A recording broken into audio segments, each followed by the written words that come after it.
பூமேவு செங்கமலப் புத்தேளும் தேரறிய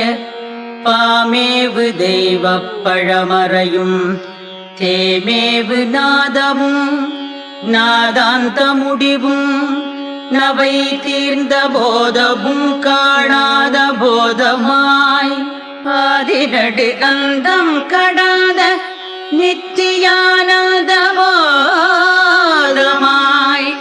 பந்தம் தணந்த பரஞ்சுடராய் வந்த குறியும் குணமொரு கோலமுமற்று எங்கும் செறியும் பரமசிவமாய் அறிவுக்கு அநாதியாய் ஐந்தொழுக்கும் அப்புறமாய் அன்றே மனாதிகளுக்கு எட்டா வடிவாய் தனாதருளின் பஞ்ச